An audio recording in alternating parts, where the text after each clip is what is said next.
Adelante, mi hermano. Hola, ¿qué tal? Buen día, ¿cómo están? ¿Sí me escuchan? Sí, ok, gracias por confirmar. Buenos días. El día de hoy, pues, si no puedo cantar así como Vicente Fernández es porque anda un poquito, bueno, no agripado, un problema con la garganta. Entonces, intentaré no gritar ni cantar para que todo funcione.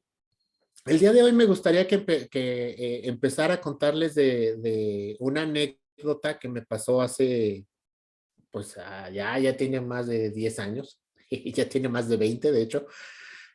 Cuando yo era joven y tenía pelos y rizos y mis rastas, yo trabajaba en un centro comercial en la Ciudad de México y pasó algo muy interesante, ¿no? Yo estaba trabajando, era un centro comercial que creo que había en Guadalajara, se llamaba Woolworth, era una cadena muy grande en Estados Unidos. En México había varios, en varias partes de la República. Y bueno, yo trabajaba en el que era la base principal, que era en la Ciudad de México, en la colonia de Polanco. Entonces, un día estaba yo ahí trabajando muy contento. Bueno, la verdad no era contento porque trabajaba nada más de 6 a 11 de la tarde, de 6 de la mañana a 11 de la noche. No veía a mi familia, no sabía si era de día o de noche, si llovía o no. Pero bueno, eso es lo que me tocaba vivir y yo estaba trabajando y se acerca una persona y me dice, oye, ¿qué crees? Queremos contratarte. Y yo dije, ¿qué o qué? ¿De qué me estás hablando? No, mira, nosotros somos una empresa francesa, somos una empresa de autoservicios, de cadenas de autoservicio y vamos a abrir varias tiendas y estamos contratando personal. ¿Te interesaría trabajar con nosotros? Le dije, pues no sé, eran como las 7 de la noche más o menos. Le dije, pues déjame pensarlo, ¿no? Me dio su tarjetita. En ese momento conocí una empresa que no sé si ustedes han oído por ahí, que se llama Carrefour. ¿Sí? Había también aquí en Guadalajara, cerca. Entonces, no sé si a ustedes les ha pasado algo semejante. Yo conozco a más de una persona que han llegado y sin que siquiera hayan pedido un trabajo, hayan pedido algo, van y se los ofrecen. No sé si a usted le ha pasado algo así, ¿no? Bueno, a mí me pasó y es algo así como que sorprendente, ¿no? Así como que se queda uno, dirían los chavos de hoy en día, choqueado porque no sabe uno qué está pasando, o sea, así como que, y luego una empresa que yo ni conocía, ¿no? Carrefour, pues en México no había en ese entonces, no había ninguna sucursal de Carrefour. Entonces yo estaba en eso y bueno, el chiste resultó que no acepté, no me fui a trabajar en Carrefour, seguí en Woolworth y luego ya de ahí ya empecé a hacer otras cosas. Pero ahora imagínese que eso le pasa a usted. Imagínese que usted está muy contentito en su vida, como los tomatitos que estaban muy contentitos. Entonces, usted está muy feliz en su vida haciendo lo que tiene que hacer y de repente le llega una empresa impresionante. ¿Cuál es la empresa más impresionante que hay ahorita? Pues creo que Apple, ¿no? Es la empresa que más dinero gana, que más dinero genera, que tiene los márgenes de utilidad más grandes. Bueno, imagínese que llega Steve Jobs, llega con usted directamente y le dice, oye, ¿sabes qué? Quiero que trabajes conmigo. Voy a hacer algo completamente nuevo y diferente y quiero que tú dirijas ese, ese proyecto nuevo. Y me gustaría que tú lo hicieras. ¿Cómo se sentirían ustedes cuando van a empezar? Primero, ¿le dirían que sí o le dirían que no?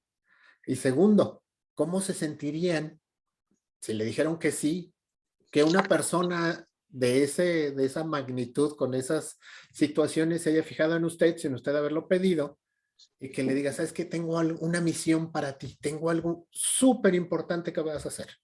¿Cómo se sentirían? Vamos a aceptar dos comentarios. A ver, alguien que quiera comentar. ¿Cómo se sentirían? ¿Nadie? Alvarito, aunque sea. Bueno, yo me sentiría sorprendido, pero sería algo normal. No, no es cierto. No, Algo sorprendido, común, no. un día normal en la oficina. Ok, ¿alguien más? ¿Cómo se sentiría? ¿Alguien que quiera compartir? No, nadie por ahí. Bueno, pues a mí seguramente sí me llamaría mucho la atención, me intrigaría, ¿no? Me sentiría así como con, chine, ¿qué voy a hacer? ¿Qué habré hecho para que se haya fijado en mí? Híjole, ¿será por mis hermosos ojos? ¿O por qué será? ¿Sí? Entonces yo estaría pensando, ¿por qué me seleccionó a mí? ¿Sí? Y imagínense que se lo lleva a California y lo tiene en capacitación por mucho tiempo. Y a lo largo de esa capacitación le está diciendo qué es lo que tiene que hacer, cómo lo tiene que hacer, está directamente en su oficina viendo lo que él hace todos los días y usted está ahí apuntando sus notas. Obviamente supongo que le darían una iPad para que usted haga sus notas, ¿va? No creo que le dejen utilizar su libreta y escribe, ni su teléfono Android.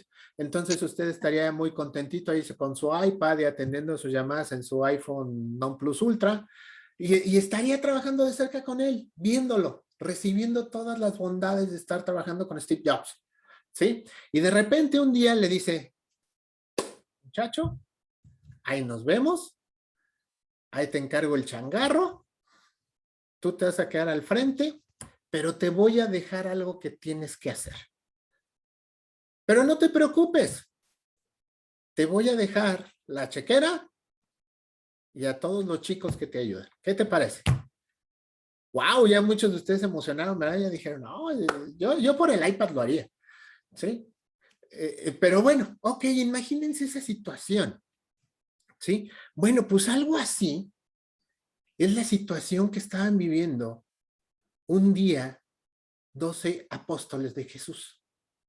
Ellos habían estado con una persona que era la más importante en ese momento del mundo y les va a dar una misión que tienen que cumplir y les dice qué es lo que tienen que hacer, les va a decir el qué y el cómo, pero no nada más eso, sino que ya estuvieron con él entrenándose durante cerca de 3 años, viendo y recibiendo todas las bondades de lo que era ser representante del hombre más poderoso que hay y existido en el universo, ¿no? Entonces, esa parte es súper interesante, ¿no? Y tenemos que entender lo que ellos habían vivido, ¿sí? Esto pasa, ¿sí? Antes de la ascensión de Jesús a la diestra del Señor. Justamente antes de que Él parta, les va a dar estas indicaciones. Y les va a dar estas indicaciones y entonces vamos a ver el contexto de estas 12 personas, lo que habían estado pasando. Primero habían estado con Él durante 3 años, habían recibido todo lo mejor, la mejor enseñanza disponible que había en ese momento, que era directamente el maestro, ¿sí? Pero Cristo ya había sido crucificado. Ellos lo habían visto morir, pero no nada más eso, sino que había sido llevado a la tumba, había sido enterrado. Durante 3 días estuvo enterrado. Muchos de ellos decidieron abandonar el barco y dijeron, ahí nos vemos, yo me regreso literalmente de pescador, ¿sí? Y me regreso a hacer lo que estaba haciendo antes. Pero pasa algo maravilloso. Al tercer día, Jesús resucita, ¿sí? Se les aparece y les da indicaciones de que los vean en Galilea, que ahí les va a dar instrucciones precisas de lo que tienen que hacer, ¿sí? Y ellos recuerdan que, oh, es cierto, Él nos dijo que iba a regresar después de 3 días. Y van hacia Galilea. Están con Él durante varios días. Y antes exactamente de que de que Jesús parta a la presencia del Señor, pasa esto que vamos a analizar el día de hoy. Nosotros, la mayoría de la gente que ya tiene algún tiempo en el cristianismo, lo conocemos como los versículos de la perdón, la Gran Comisión, ¿sí? Que está en Mateo 28, del 18 al 20. Y eso vamos a ver cómo aquí viene qué tenemos que hacer y cómo lo tenemos que hacer. Son instrucciones precisas que le da Dios a su iglesia. Y si usted es parte de su iglesia, si usted es un verdadero creyente, ¿sí? Estas instrucciones son para usted.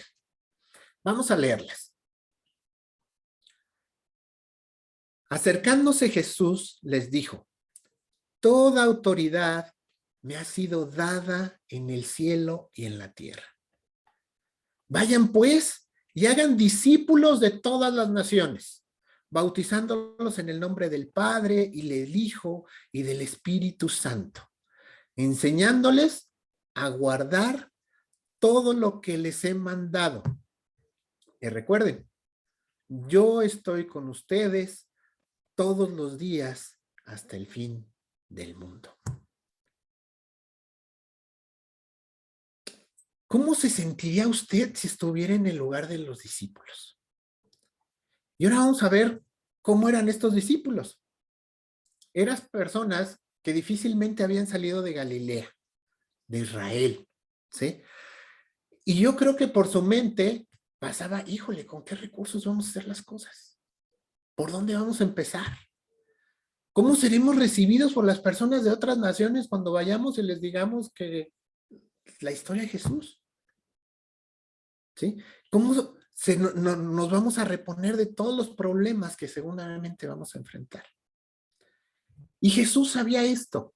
Y por eso es que el mensaje empieza con un mensaje de confianza. El primer versículo les dice, acercándose Jesús les dijo, toda autoridad me ha sido dada en el cielo y en la tierra.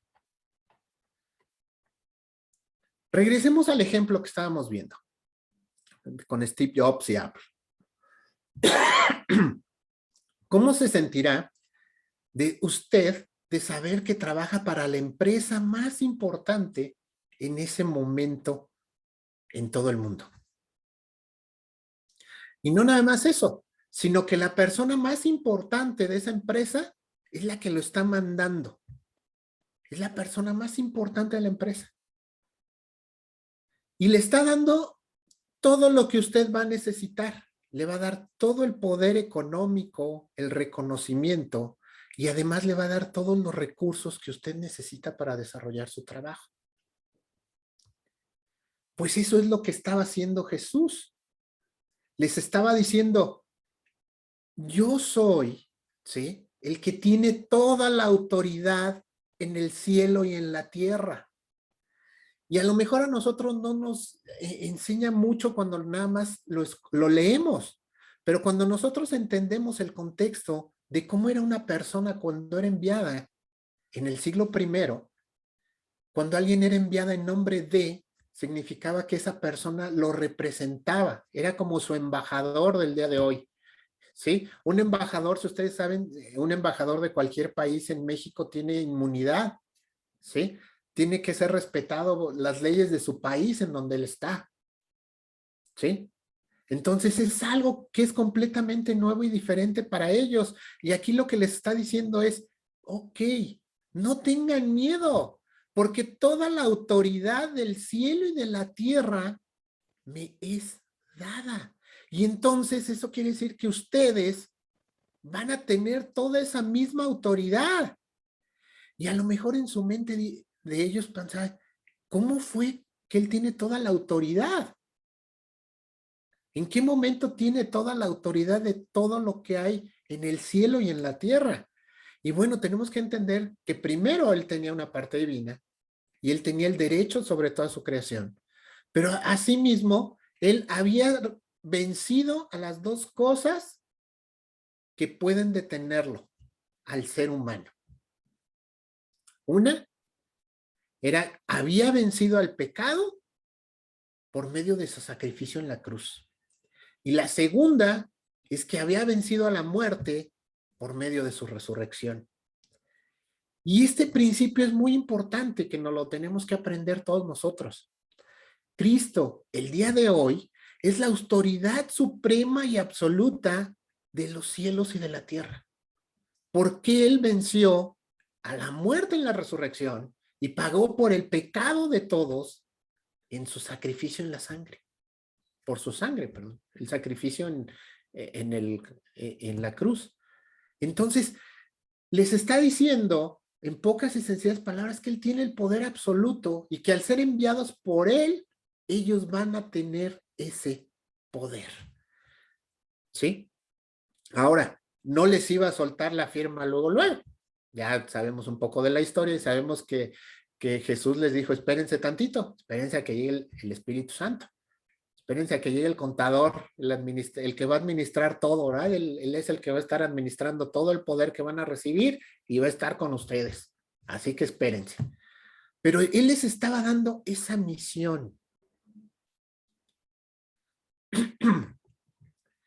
Y mire, a lo mejor muchas veces nosotros nos sentimos raros cuando podemos entender y vemos cosas que Dios nos está pidiendo que hagamos.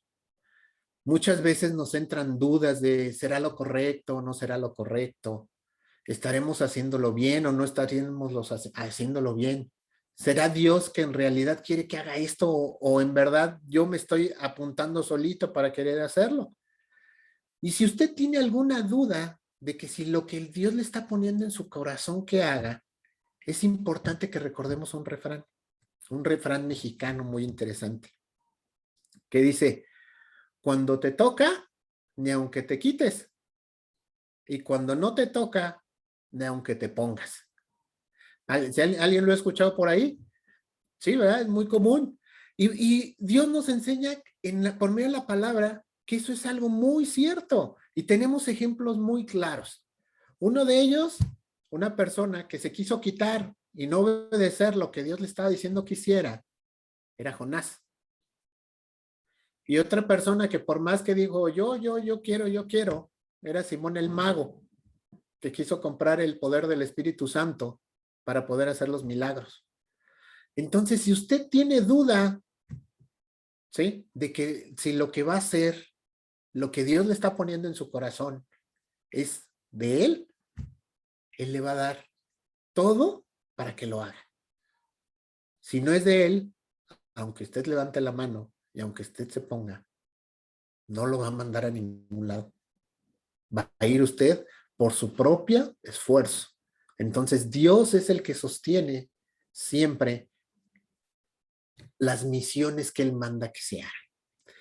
Y bueno, regresemos a nuestro ejemplo. Ya se fue esta persona, ya se fue Steve Jobs, ya nos dejó a cargo, ya nos dijo que en determinado momento va a llegar el superadministrador contador y nos va a ayudar a administrar todo lo que nos va a dar, que es el Espíritu Santo, ¿sí?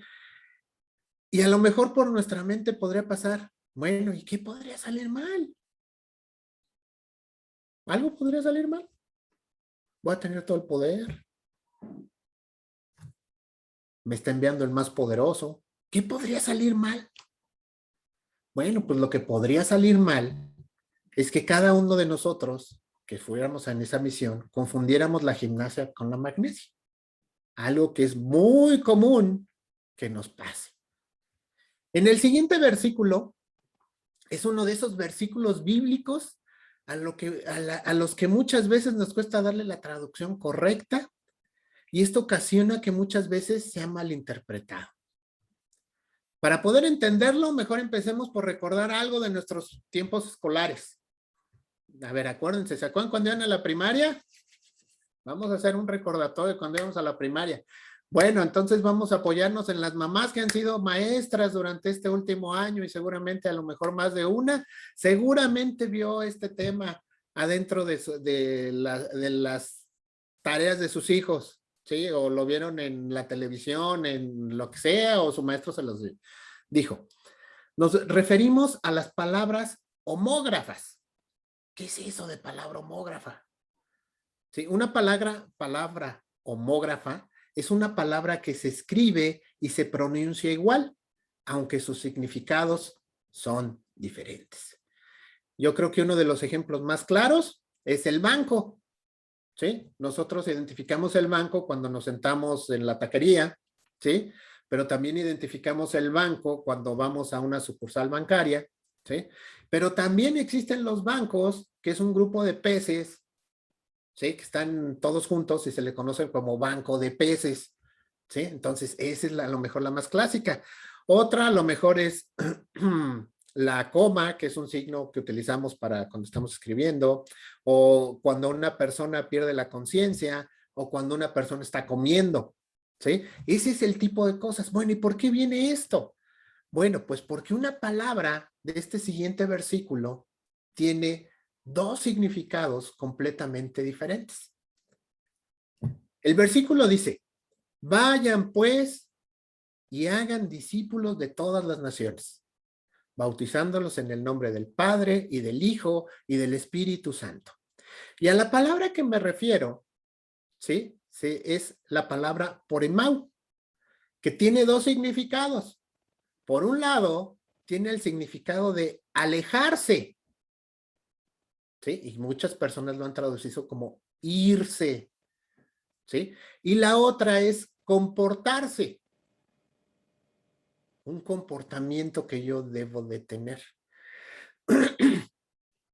Y ahí es donde empieza el problema, porque en nuestras traducciones, la mayoría de las personas han hecho la traducción como ir y la traducen como vayan. Y entonces cuando escuchamos de esta gran comisión, normalmente escuchamos vayan y hagan discípulos.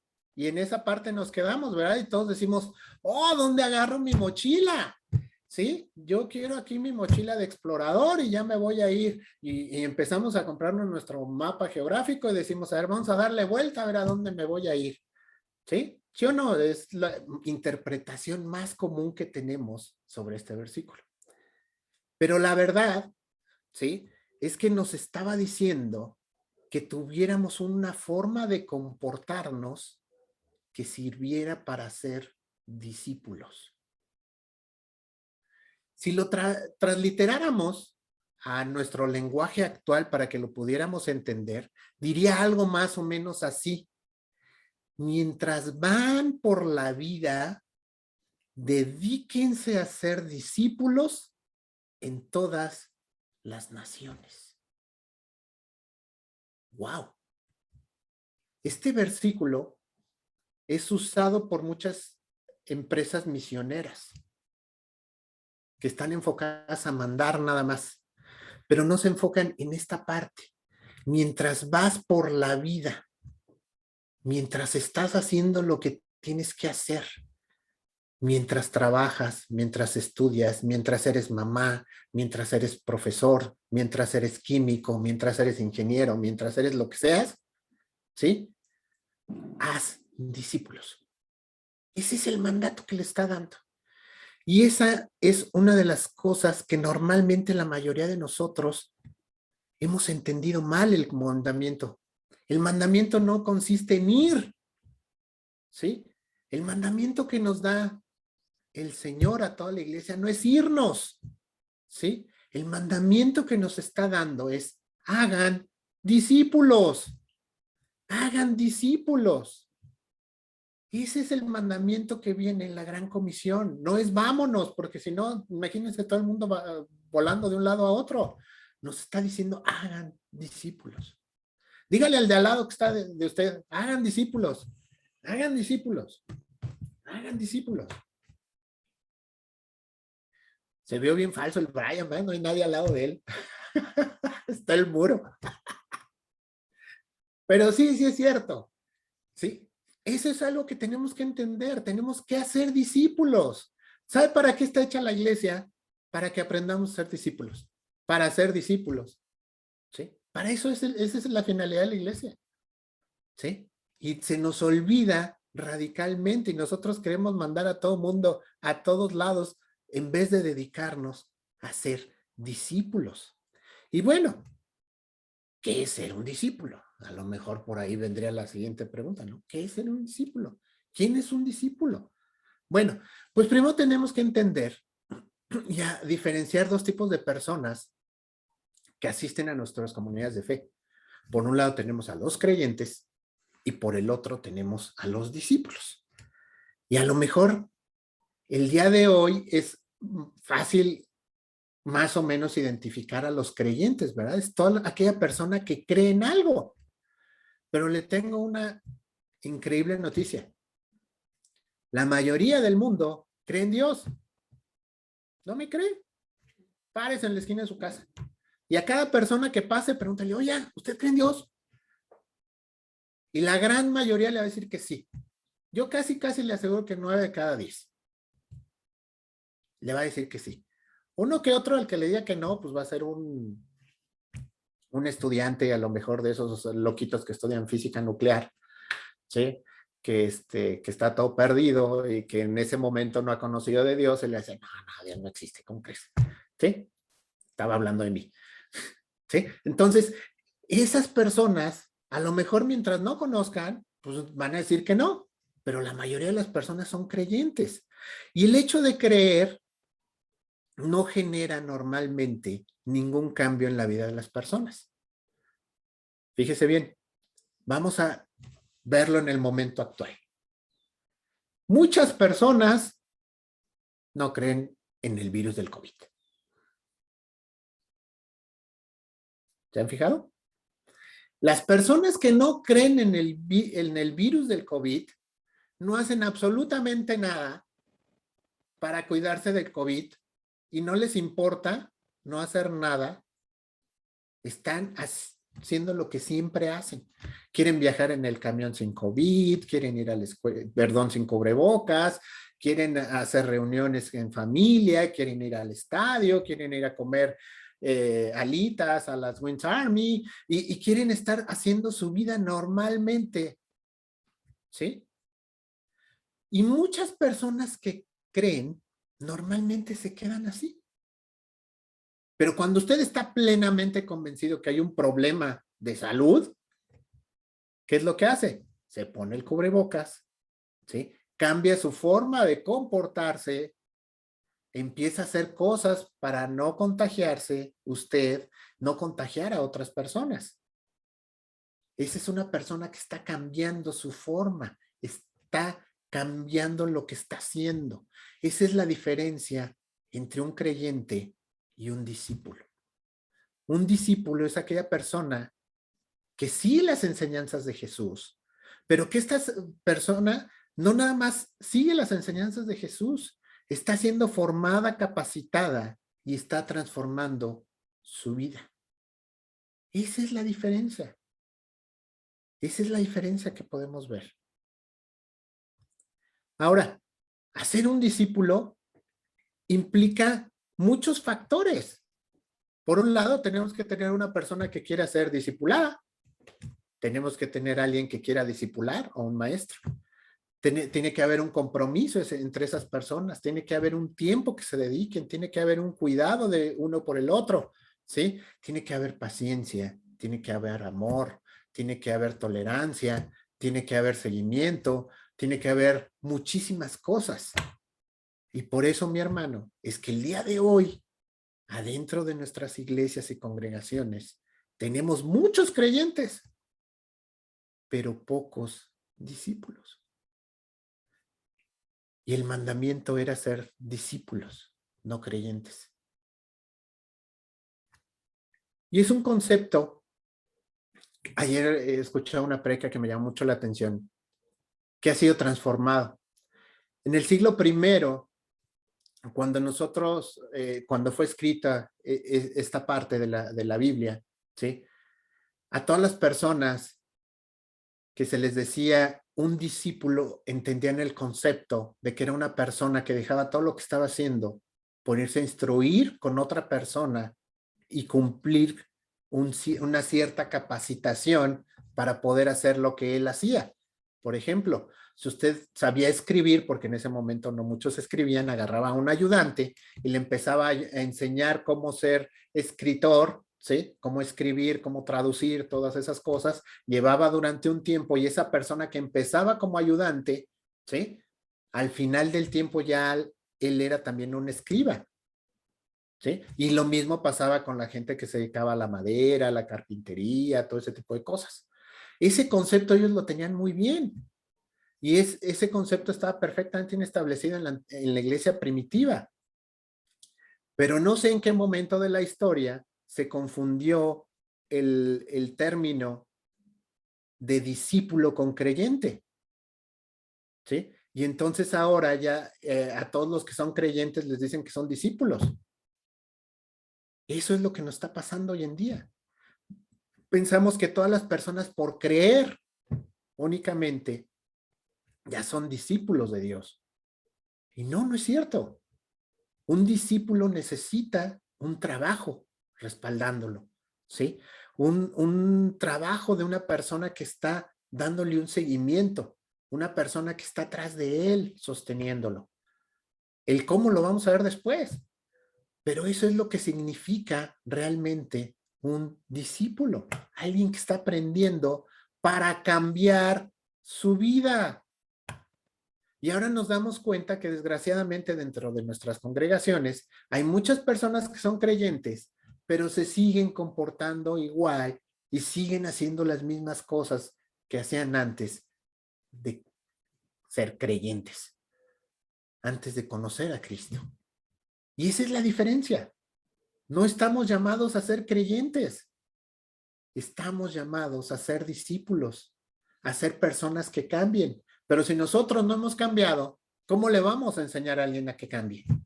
Yo no puedo enseñar lo que yo no he aprendido. Yo no puedo enseñarle cómo tener a alguien una relación con Dios si yo no la he tenido. Yo no puedo enseñarle inglés a alguien si yo no sé inglés. Entonces, por eso es la importancia de algo que vimos la semana pasada. Transformar nuestra vida y empezar a llevar una vida en santidad. Yo no le puedo enseñar a alguien a tener una vida en santidad si mi vida no tiene esa santidad. Esa es parte del discipulado. Lo vamos a ver más adelante. Ahora, ¿cuál era la finalidad de hacer esos discípulos? ¿Qué es lo que hacían esos discípulos?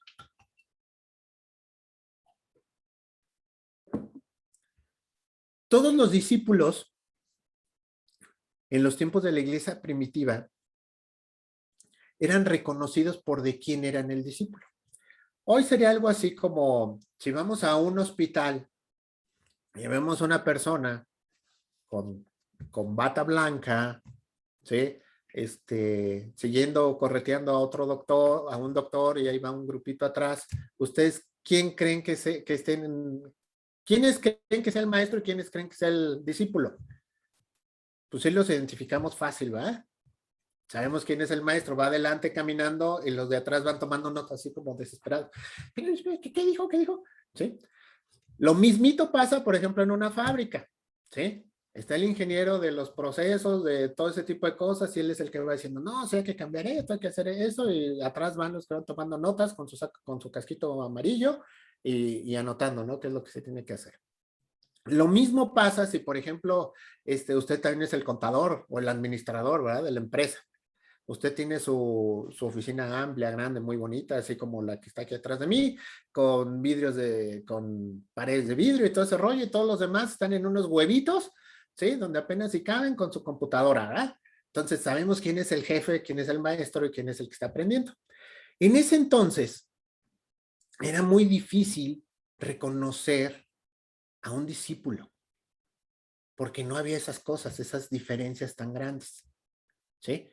En los oficios me estoy refiriendo. No había, por ejemplo, marcas como Gucci, como Gap, donde uno se diferencia del otro con la calidad de la ropa. Normalmente la ropa era muy semejante, ¿sí? Entonces no había eso, no existían los casquitos amarillos, ¿sí? No existían los estetoscopios. Entonces, ¿cómo se identificaban? ¿Cómo se identificaban con ellos? Las personas eran identificadas por dos cosas como creyentes o como personas que seguían a Cristo. Una era porque habían sido bautizadas y ellos en el momento de ser bautizados lo declaraban en frente de todos. Así como también ya habíamos visto cómo bautizaba Juan el Bautista, ¿sí? Donde se reunían varios pueblos todos juntos y se metía uno al agua y decía, yo hice esto. Y lo decía en frente de todo el mundo, ¿verdad? Y vimos que se necesita mucho valor para hacer eso el día de hoy, ¿sí? De reconocer nuestros pecados. Entonces, eso es lo que hacían esas personas. Lo primero es que lo reconocían en público, en medio de todos. Ellos decían, sí, yo soy un seguidor de Cristo. Y la segunda forma era por la forma en la que vivían. Y para nosotros, actualmente no es muy claro el por qué el bautismo es una parte tan importante en la formación de un discípulo. porque para nosotros lo vemos únicamente como un acto en nuestra congregación. El bautismo muchas veces lo vemos como una ceremonia religiosa, ¿sí? Pero en los tiempos del Nuevo Testamento indicaba una radical conversión y se identificaban completamente con Jesús. Tan se identificaban con él que al momento de hacer ese bautismo, ellos sabían que a partir de ese momento corría peligro su vida y no les importaba.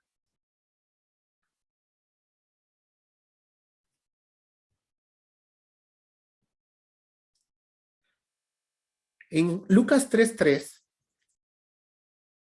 Juan el Bautista indica que el bautismo estaba íntimamente ligado al arrepentimiento de la vida que tenía. Fíjense bien lo que dice Lucas 3:3. Y Juan fue por toda la región alrededor del Jordán predicando un bautismo de arrepentimiento para el perdón. Ellos entendían que era para poder ser perdonados, tenían que arrepentirse y ser bautizados.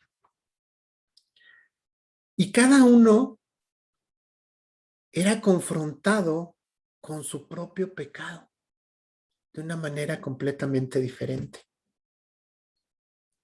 Juan exhortaba a que cada uno de los que se acercaban a bautizarse escogieran vivir de una manera diferente a la manera en la que vivían hasta ese momento. No les decía, primero tienes que ir y traer un borreguito, un chivito, matarlo, darle 3 vueltas al río, ir con el rabino. No les daba esa idea, ¿sí? Únicamente lo que les hacía es que cada uno de ellos los exhortaba a que se arrepintieran de lo que estaban haciendo. Y esa exhortación era completamente diferente entre un fariseo, entre un soldado, entre un publicano, entre un soldado romano, ¿sí? Pero todos estaban encaminados hacia una forma específica. Estaban llamados a un cambio de su vida diaria.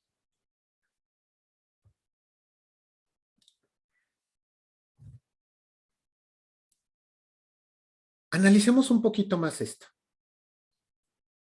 Vayan pues y hagan discípulos.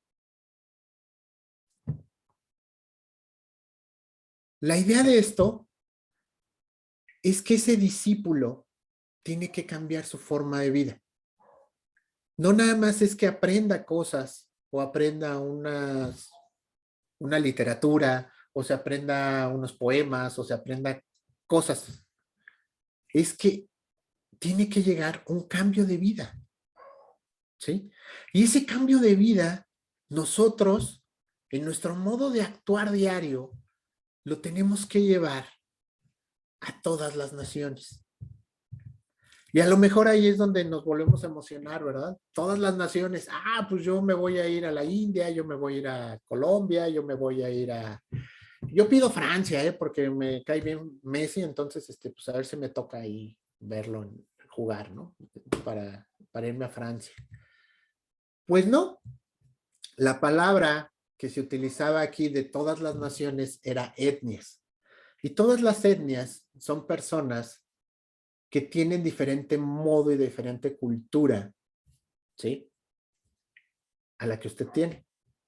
Entonces, imagínese que lo que los estaba diciendo no era que se fueran a otras naciones nada más. Eso es importante hacerlo, claro. Pero le está diciendo, en su vida diaria, con lo que ustedes hacen, hagan discípulos, ayúdenles a cambiar su forma de vida a todas aquellas personas que no son como ustedes y que están alrededor de ustedes. Y a lo mejor ahí nosotros podemos empezar a ver, ¿cómo puedo yo transformar a personas que tenemos diferentes formas de comportarnos y diferentes formas de hacerlo? Todo. A mí me llama sorprendentemente que estamos en México, podemos estar en una misma colonia, podemos hablar el mismo idioma, en la misma ciudad, Pero cómo nos cuesta trabajo comunicarnos con personas que no tienen el mismo contexto que el de nosotros. Por ejemplo, yo tengo que ser bien consciente que a mí me cuesta mucho trabajo tener una comunicación efectiva y asertiva con gente más joven.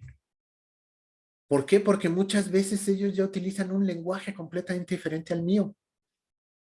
Yo no entiendo algunas palabras que ellos dicen. Por ejemplo, yo durante un tiempo no entendía el LOL, algo que es común, ¿sí? Entonces yo estoy llamado a llevarles a ser discípulos a esas personas, ¿sí? Que no las entiendo tan bien. No nada más con los que yo puedo comunicarme bien, sino con todos los que están a mi alrededor y me cuesta trabajo poder hacerlo. Y eso es lo que viene en ese versículo 19. No se trata de irnos, se trata de tener una forma de vida, ¿sí? Haciendo discípulos, aunque sean personas diferentes a nosotros. Y la pregunta aquí, para terminar, sería, ¿estamos dispuestos a invertir tiempo, dinero, energía, todos nuestros recursos, haciendo un discípulo que muchas veces no entiendo? Ese era el reto, esa era la misión. La semana entrante, si Dios lo permite, veremos el cómo se hace esto, porque tiene su proceso, ¿sí? Ahorita es el qué, es ir y hacer discípulos. La iglesia está llamada a ser discípulos, no está llamada a ser creyentes de silla. Discípulos que están dispuestos a cambiar su vida, que hacen lo que hace su maestro, ¿sí? Eso es lo que estamos llamados a hacer como iglesia. Y ojo, para terminar, este mandamiento no es únicamente para las personas que están liderando una iglesia, es para todas aquellas personas que son verdaderos creyentes, que han reconocido el señorío de Cristo en su vida, que están haciendo un cambio en su vida y están llamadas a ser discípulos. Vamos a orar para terminar. Señor, en esta mañana te damos gracias, Señor, por tu palabra. Te doy gracias por la vida de cada uno de mis hermanos, Señor. Te doy gracias porque los bendices, Señor, porque los cuidas, Señor, porque en su mente y en su corazón, no, yo sé que la mayoría de ellos no están únicamente con la idea de quedarse sentados y decir que creen en ti, Señor. Te doy gracias, Señor, porque esa misión que tú nos revelas por medio de tu palabra, Señor, creo profundamente, Señor, que está arraigada en el corazón de muchas personas que estamos aquí el día de hoy, Señor. Te pido que nos guíes para saber exactamente el cómo hacerlo, Señor. Que nos guíes a que entendamos que nuestro llamado es a ser discípulos, Señor, por medio de nuestra forma de vida. Que eso va a implicar quitarnos de nuestras comunidades, quitarnos de muchas cosas, Señor. Va a implicar dedicar tiempo, hacerlo con amor, con constancia. Te pido, Señor, que levantes personas que estén dispuestas a ser discípulos en cada uno de los lugares a donde estás, Señor. En cada uno de esos lugares donde muchas veces somos vistos como extraños, como extranjeros, Señor, porque a lo mejor no somos exactamente iguales a los demás, Señor. En nuestro trabajo, en nuestra colonia, en nuestra escuela, Señor. Ayúdanos a cada uno de nosotros, Señor, a poder transmitir con amor y alegría el mensaje que tú tienes para ellos también, Señor. A esas personas que también han sido elegidas como cada uno de nosotros, Señor. Te doy gracias por tu misericordia en nuestra vida, porque nos has cuidado hasta el día de hoy, porque nos has traído hasta aquí, Señor. Te pido que nos des valentía para poder ir y cumplir con esa misión de hacer discípulos en cada lugar donde se postren nuestros pies. Te lo pido en el poderoso nombre de tu Hijo Jesús. Amén y amén. Gracias, Héctor, por este mensaje. Voy a dar por terminada la sesión que se está grabando.